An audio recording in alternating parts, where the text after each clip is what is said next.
রবীন্দ্রনাথ ঠাকুরের কবিতা মাকাল।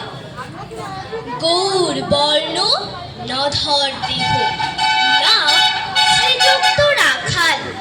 জন্ম তাহার হয়েছিল সেই যে বছর আকাল।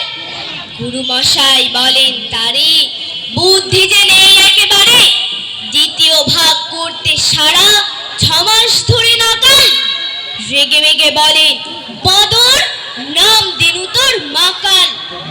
নামটা শুনে ভাবলে প্রথম বাঁকিয়ে যুগল ভুরু, তারপর সে বাড়ি এসে নৃত্য করলে শুরু। হঠাৎ ছেলের মাতন দেখি সবাই তাকে শুধায়, একি সকলকে সে জানিয়ে দিল, নাম দিয়েছেন গুরু। নতুন নামের উৎসাহে তার বক্ষ দুরু দুরু। কোলের ওপরে বসিয়ে দাদা বললে কানে কানে, গুরুমশাই গাল দিয়েছেন, বুঝিস নে তার মানে? রাখাল বলে, কখনো না, মা যে আমায় বলেন শোনা, সেটা তো গাল নয়, সে কথা পাড়ার সবাই জানে।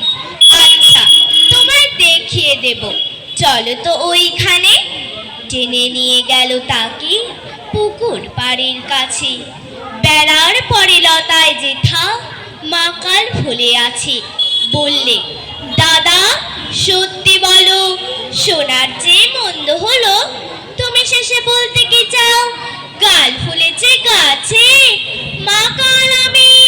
বলে রাখাল দুহাত তুলে নাচে। দোয়াত কলম নিয়ে ছোটে, খেলতে নাহি চায়। লেখাপড়ায় মন দেখে মা অবাক হয়ে যায়। খাবার বেলায় অবশেষে দেখে ছেলের কাণ্ড এসে, মেঝের পরে ঝুঁকে পড়ে খাতার পাতাটায় লাইন টেনে লিখছে শুধু, মাকাল চন্দ্র রায়। নমস্কার।